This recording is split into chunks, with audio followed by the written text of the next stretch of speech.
Baik, kami dari kelompok 3 saat ini akan mendiskusikan mengenai identifikasi masalah kami. Dan sebelumnya kami akan memperkenalkan terlebih dahulu. Perkenalkan, nama saya Ridho Romi Kompas. Perkenalkan, nama saya Jering Mauntu. Perkenalkan, nama saya Natasha Umeta. Perkenalkan, saya Duki Ramasya Rasang. Dan perkenalkan, nama saya Jackson Awalmasa. Teman-teman sekalian, diskusi kali ini mengenai identifikasi masalah kami. Nah, kita beberapa kali menemui masalah ini di beberapa kampung-kampung yang dekat-dekat dengan sungai. Misal itu Komo, baru ada Karame, baru ada Kampung Ternate. Nah, itu rata-rata rawan banjir. Nah, tapi dorang di sana itu, dorang akses terhadap peringatan banjir itu kurang. Jadi lain kali dorang nanti air sudah di puru, sudah di dada, Baru dapat peringatan. baru dorang mendapat evakuasi dah. Karena dorang peringatan kurang. Nah, jadi dari identifikasi masalah kali ini, orang akan mengangkat itu peringatan ini terhadap bencana banjir berbasis IoT. Jadi kita mau baking berupa semacam alat sensor gitu. Jadi dia mau deteksi DP ketinggian banjir. Ya. Jadi kalau pas DP sensor ini ada dia punya tahap-tahap. Itu misalnya 3 tahap itu, yang dimana kalau air sudah semua mendekati tanggul, dia sudah deteksi ke 1, zona itu apa? Level 1. Level 1. Level 1. Terus kalau dia level 2, itu air sudah mendekati warga, dia sudah sampai kaki lah. Mata kaki lah. Nah, baru kalau dia level 3, itu bahaya tuh. Bisa-bisa ada banjir yang datang tiba-tiba lebih besar. Toh? Jadi kalau dia sudah sampai level 3, dia akan berbunyi tuh buzzer. Jadi pakai buzzer tanpa ini lagi Kang. Kok ini buzzer dia berbunyi bagaimana kan? Kalau misalnya kan ada 3 level toh. Nah itu bagaimana itu rencana? Nah, kalau kita berencana,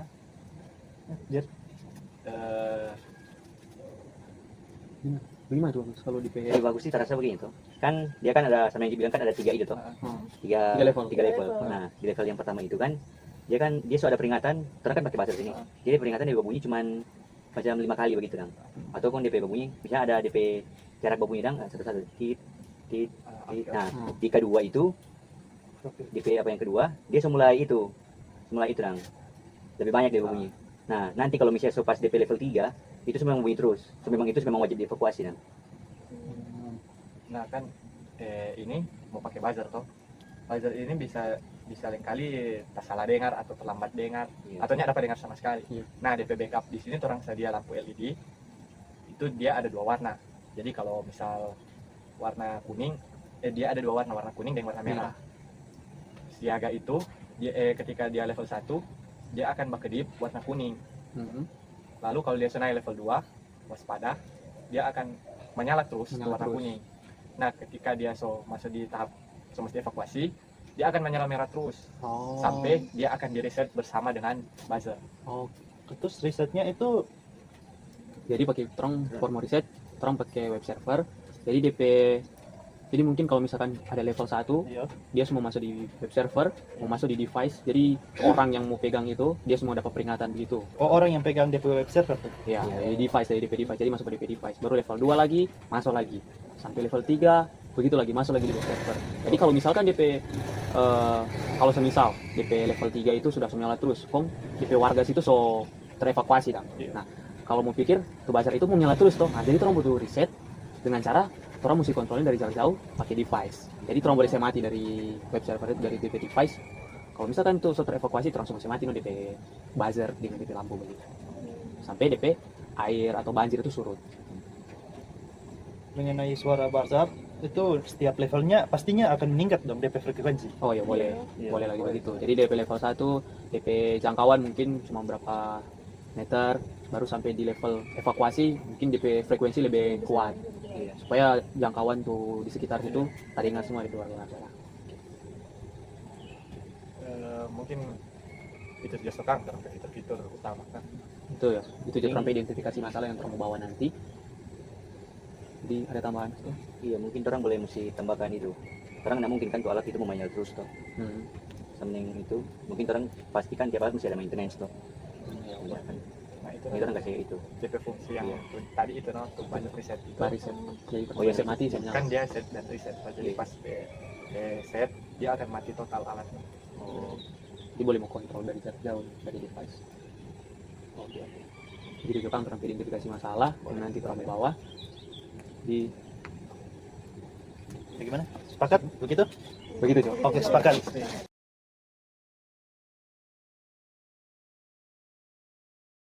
Kesempatan yang telah diberikan.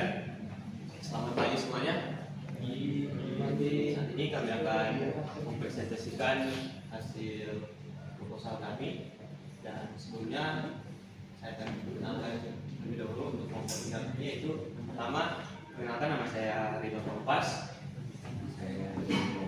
Nama saya Natasha Lumeta.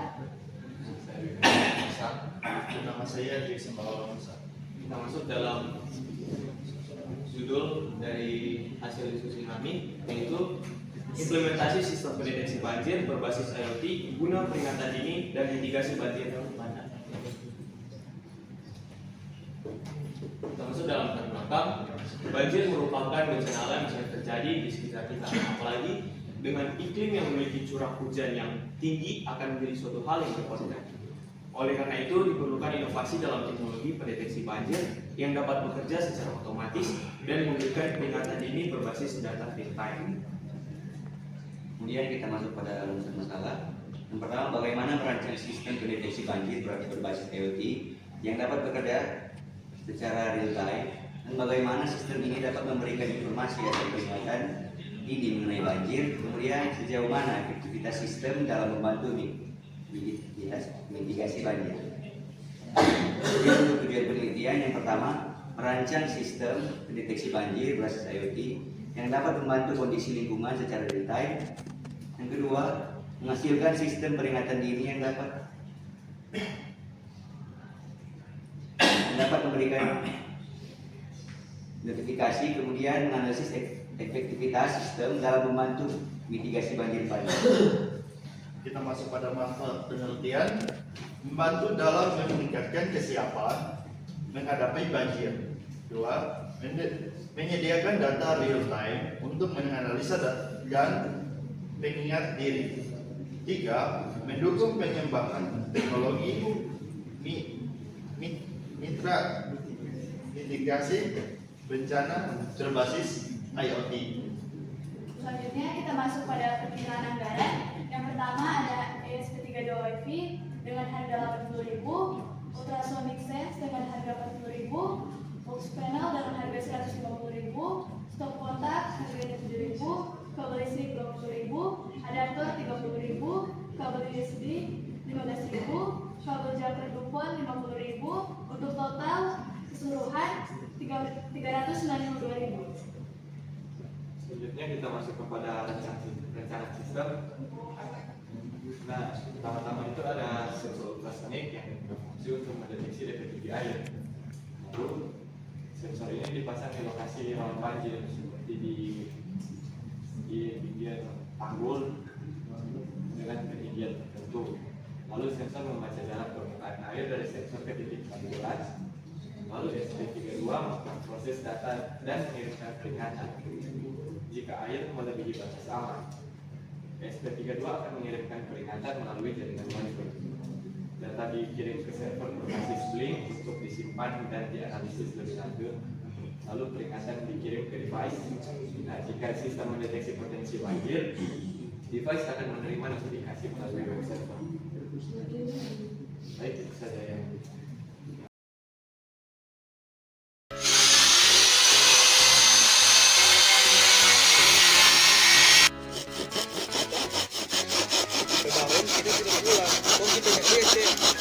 Setelah melakukan pemotongan dan sudah sesuai dengan rakitan, kita akan melakukan pengamplasan.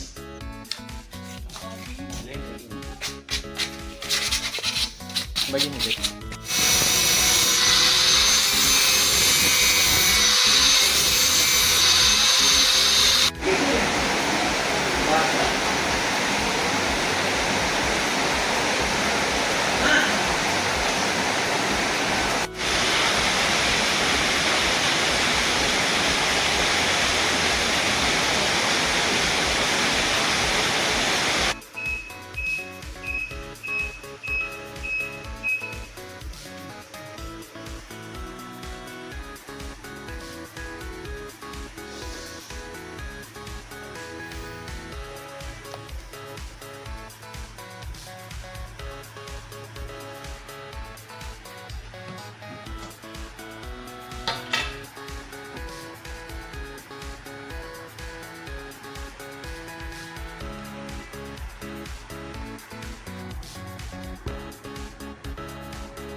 apa dia?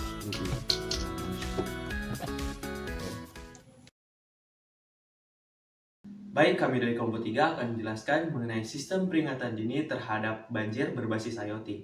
Namun sebelum itu, kami akan memperkenalkan diri. Perkenalkan, nama saya Ridho Rompas.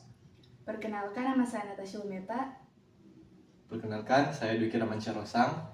Perkenalkan, nama saya Jackson Awal Masa. Perkenalkan, nama saya Jeremy Mauntu. Baik, selanjutnya kami akan menjelaskan mengenai sistemnya. Baik, di sini saya akan menjelaskan mengenai pemodelan tanggul.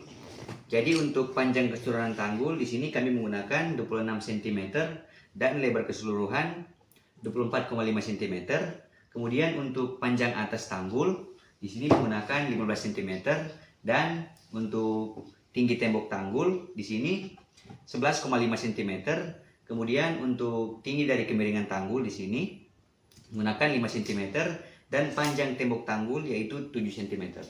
Untuk alat pendeteksi banjir di sini kami menggunakan kotak dan untuk ukuran kotaknya di sini kami menggunakan untuk panjang keseluruhan kotak 13,5 cm dan untuk lebar keseluruhan kotak 11,5 cm dan untuk tinggi keseluruhan kotak di sini 8 cm. Kemudian untuk pipa di sini kami menggunakan panjang 11,5 cm. Baik, untuk sistem microcontrollernya kami menggunakan ESP32. Lalu ada LED 2 buah masing-masing berwarna merah dan warna kuning. Lalu kami menggunakan buzzer dan untuk inputannya ada 1 buah sensor ultrasonik. Penyambungannya ada dari sensor ultrasonik pin trigger menuju pin 5 pada pin microcontroller. Lalu pin echo masuk kepada pin 18 pada pin microcontroller. Lalu pin plus buzzer masuk kepada pin 23 dalam microcontroller. Lalu pin minus buzzer masuk ke dalam pin ground microcontroller. Lalu pin plus pada LED warna kuning ada di pin 22 dalam microcontroller. Lalu LED merah pin 21 di microcontroller. Lalu masing-masing minus dari LED disambungkan kepada bagian ground di microcontroller. Baik, saat ini kami akan menjelaskan mengenai sistem dari alat yang sudah kami buat. Di sini sistem sedang berjalan dan untuk mengetes kondisi yang sudah kami buat di sini ada 3 kondisi, di mana untuk kondisi aman, di mana itu untuk sensornya akan mendeteksi bahwa ketinggian air belum sampai dalam kondisi 1. Dan di sini untuk statusnya masih aman dan ketika kita akan masuk ke dalam kondisi pertama. Nah, untuk mengetesnya di sini kami akan menggunakan alat yang ada. Nah, saat ini sensor membaca dan menunjukkan bahwa sudah masuk pada kondisi pertama yaitu status siaga dan akan membunyikan buzzer dengan pelan. Nah, ketika masuk dalam kondisi kedua, buzzer akan membunyikan lumayan cepat dan akan memberikan status waspada. Dan lampu LED kuning akan menyala. Nah, ketika kita akan mengetes pada kondisi ketiga, yaitu status evakuasi, otomatis buzzer akan berbunyi cepat dan LED merah akan menyala. Nah, itu pula akan masuk ke dalam web server di mana kami menggunakan Blink. Di sini akan menunjukkan bahwa status di sini akan masuk dalam level 3 atau evakuasi. Di sini juga akan menunjukkan level dari ketinggian masuk dalam siaga. Nah, di sini juga kita bisa mengontrol dari jarak jauh mengenai alatnya. Kita bisa melakukan maintenance. Bisa kita lihat di sini di Blink kita sudah mengontrol bahwa alat ini sedang mati atau masuk dalam mode maintenance. Ketika kita mengaktifkan kembali, sensor akan kembali berjalan Dan untuk kontrol kedua, kita bisa mematikan buzzer dari jarak jauh.